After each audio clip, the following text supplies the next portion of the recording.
Mettur railway സ്റ്റേഷൻ്റെ പുറത്ത് കടന്ന് ഇപ്പോൾ ഡാമിലേക്ക് പോകാനുള്ള ബസ് കാത്തു നിൽക്കുകയാണ്. 15 രൂപയാണ് ഇവിടെ നിന്ന് ഡാം വരെയുള്ള ബസ് ചാർജ്.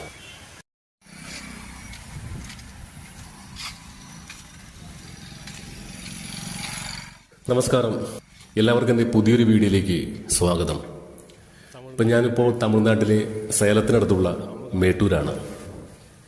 ഇപ്പോൾ നമ്മൾ ഈ കാണുന്ന ഇവിടുത്തെ ഈ കടകളെല്ലാം തന്നെ 10 മണിക്ക് ശേഷം മാത്രമേ ആക്റ്റീവ് ആവുന്ന കടകളാണ്. ഈ കടകളെല്ലാം തന്നെ വളരെ വൈകിയാണ് അടയ്ക്കുന്നത്. ഈ വഴിയിലൂടെ നമ്മൾ 1.5 കിലോമീറ്റർ സഞ്ചരിച്ച് വേണം ഡാമിൻ്റെ അടുത്തേക്ക് എത്തിച്ചേരാൻ. നമ്മൾ ഈ പോകുന്ന വഴിയിൽ ഡാമിൻ്റെ ചില ദൃശ്യങ്ങൾ നമുക്ക് ഇവിടുന്ന് കാണാൻ സാധിക്കും. ഞാൻ ഈ പോകുന്ന വഴിയിൽ ഒരു ബൈക്കുകാരനോട് അങ്ങോട്ട് പോകാനുള്ള വഴി ചോദിച്ചപ്പോൾ അദ്ദേഹം വഴി എനിക്ക് പറഞ്ഞു തന്നു. ഞാൻ കുറച്ച് നടന്ന് മുന്നോട്ട് പോയപ്പോൾ അദ്ദേഹം എൻ്റെ പുറകെ വന്നിട്ട് എന്നെ ബൈക്കിലിരുത്തി ഡാമിൻ്റെ അടുത്തേക്ക് കൊണ്ടുചെന്ന് എന്നെ അവിടെ ഇറക്കി വിട്ടു. അദ്ദേഹത്തോട് നന്ദി പറഞ്ഞ് ഞാൻ നേരെ പോയത് ഡാമിൻ്റെ കാഴ്ചകളിലേക്കായിരുന്നു.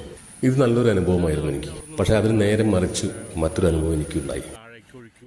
ഇതുപോലെ തന്നെ എൻ്റെ യാത്രയുടെ ഭാഗമായി ഞാൻ ഒരിക്കൽ കുംഭകോണത്തുള്ള സൂര്യനാർ കോവിലിൽ നിന്ന് മടങ്ങി വരുന്ന വഴിക്ക് ഈ ക്ഷേത്രവും മെയിൻ റോഡും തമ്മിൽ 1.5 കിലോമീറ്റർ ദൂരമുണ്ട്. അപ്പോൾ നല്ല വെയിലായിരുന്നു അവിടെ. അപ്പോൾ ഞാൻ നടന്നു വരുന്ന വഴിക്ക് ഇതുപോലെ ഒരു ബൈക്കുകാരനെ കണ്ടു. ഞാൻ കൈ കാട്ടിയപ്പോൾ അദ്ദേഹം വണ്ടി നിർത്തി തന്നു. പോകുന്ന വഴിയിൽ ആ മെയിൻ റോഡ് വരെ ഞാനും കൂടെ വരട്ടെ എന്ന് ചോദിച്ചു. അപ്പോൾ അദ്ദേഹം പറഞ്ഞു 100 രൂപ തന്നാൽ ഞാൻ അവിടെ മെയിൻ റോഡിൽ ഇറക്കി വിടാമെന്ന് പറഞ്ഞു. ഇങ്ങനെയുള്ള വ്യക്തികൾ കൂടിച്ചേർന്നതാണ് ഈ സമൂഹം. 1925 ഈ ഡാമിൻ്റെ പണി ആരംഭിച്ചത്. അതിനുശേഷം 1934 ഈ ഡാമിൻ്റെ പണി പൂർണ്ണമായും പൂർത്തീകരിച്ച് ഓഗസ്റ്റ് 21 അന്നത്തെ മദ്രാസ് ഗവർണറായിരുന്ന ശ്രീ ജോർജ് സ്റ്റാലിനാണ് ഈ ഡാമിൻ്റെ ഉദ്ഘാടന കർമ്മം നിർവഹിച്ചത്. ഡാമിൻ്റെ ദൂരക്കാഴ്ചകളൊന്നും ഭംഗിയായി കാണാൻ പറ്റാത്തൊരവസ്ഥയാണ് ഇവിടെ. കാരണം ഇടയ്ക്കിടെ പെയ്തുകൊണ്ടിരിക്കുന്ന മഴ കാരണം ആകാശമാകെ മൂടിക്കെട്ടിയ പോലെയാണ് കാണപ്പെടുന്നത്. തന്നെയല്ല, സാധാരണ നമ്മൾ ഡാം കാണാൻ പോയിട്ടുണ്ടെങ്കിൽ ആ ഡാമിൻ്റെ മുകളിലൂടെ നടന്ന് ഡാമിൻ്റെ താഴത്തെ കാഴ്ചകളും ഡാമിൻ്റെ ദൂരെയുള്ള കാഴ്ചകളെല്ലാം നമുക്ക് വ്യക്തമായി കാണാൻ കഴിയുമായിരുന്നു. അപ്പം അങ്ങോട്ടുള്ള വഴി അവിടെ ഒരു ഗേറ്റ് ഉണ്ട്, അത് ലോക്ക് ചെയ്ത് വെച്ചിരിക്കുകയാണ് അവർ. അപ്പം അങ്ങോട്ട് ആർക്കും എൻട്രി ഇല്ല.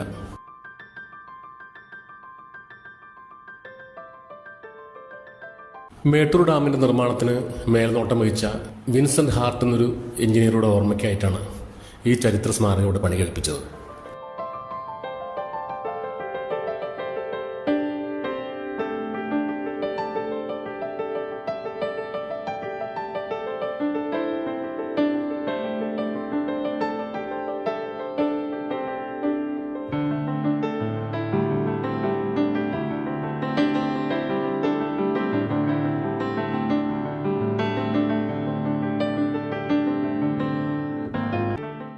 ഈ ഡാമിൻ്റെ കാഴ്ചകൾ കാണാനുള്ളൊരു വാച്ച് ടവറിലേക്കാണ് ഇപ്പോൾ ഞാൻ പോയിക്കൊണ്ടിരിക്കുന്നത്. ഈ ടവറിൻ്റെ മുകളിലേക്ക് നമുക്ക് പോകണമെങ്കിൽ 20 രൂപയാണ് എൻട്രി ഫീസ്. മൊബൈലിന് സെപ്പറേറ്റ് 10 രൂപ അടയ്ക്കേണ്ടി വരും. 30 രൂപ ചിലവാക്കി നമ്മൾ മുകളിൽ എത്തിക്കഴിഞ്ഞാൽ നമുക്ക് അവിടെ നിന്ന് ഈ ഡാമിൻ്റെ കാഴ്ചകൾ കാണാൻ വേണ്ടിയാണ് നമ്മൾ മുകളിലേക്ക് പോകുന്നത്. മുകളിലേക്ക് പോകാൻ വേണ്ടി നമുക്ക് സ്റ്റെപ്പ് വഴിക്ക് നമുക്ക് മുകളിലെത്താം, അല്ലെങ്കിൽ ലിഫ്റ്റ് ഉണ്ട്. ഈ ലിഫ്റ്റിന് വേണ്ടി നമ്മൾ സെപ്പറേറ്റ് ചാർജ് അടയ്ക്കേണ്ടി വരും. തന്നെയുമല്ല, നമ്മൾ മുകളിൽ ചെന്ന് കഴിഞ്ഞാൽ അവിടെ ഗ്ലാസ് വെച്ചിട്ടുണ്ട്. ആ ഗ്ലാസ്സിലൂടെയാണ് നമുക്ക് കാഴ്ചകൾ കാണാൻ പറ്റുള്ളൂ. ആ ഗ്ലാസ് എല്ലാം പൊടി പിടിച്ച് മങ്ങിയ പോലെയാണ് കാണുന്നത്. അതുകൊണ്ട് അവിടെ പോയിട്ട് നമുക്ക് അവിടെ നിന്ന് ഈ ഡാമിൻ്റെ ഒരു കാഴ്ചയും നമുക്ക് വ്യക്തമായി കാണാൻ സാധിക്കില്ല. ഈ ഡാമിൻ്റെ നിർമ്മാണ സമയത്തെടുത്ത പഴയകാല ഫോട്ടോകളാണ് ഇപ്പോൾ ഈ കാണുന്നത്.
ഇവിടെയും നമ്മൾ ടിക്കറ്റ് എടുത്ത് വേണം അകത്തേക്ക് പ്രവേശിക്കാൻ.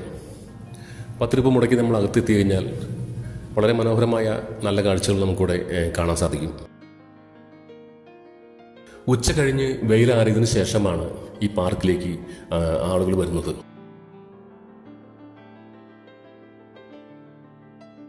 വളരെ നേരം നടന്നു കാണാനുള്ള നിരവധി കാഴ്ചകളാണ് ഈ ഡാമിനോട് ചേർന്നുള്ള ഈ പാർക്കിലുള്ളത്. സേലത്തിനടുത്തുള്ള മേട്ടൂർ ഡാമിൻ്റെ വിശേഷങ്ങളാണ് എൻ്റെ ഈ വീഡിയോയിലുള്ളത്. വീഡിയോ ഇഷ്ടപ്പെടുകയാണെങ്കിൽ എല്ലാവരും വീഡിയോ ലൈക്ക് ചെയ്യാനും അതുപോലെ തന്നെ എൻ്റെ ഈ ചെറിയ ചാനൽ സബ്സ്ക്രൈബ് ചെയ്യാനും മറക്കരുത്.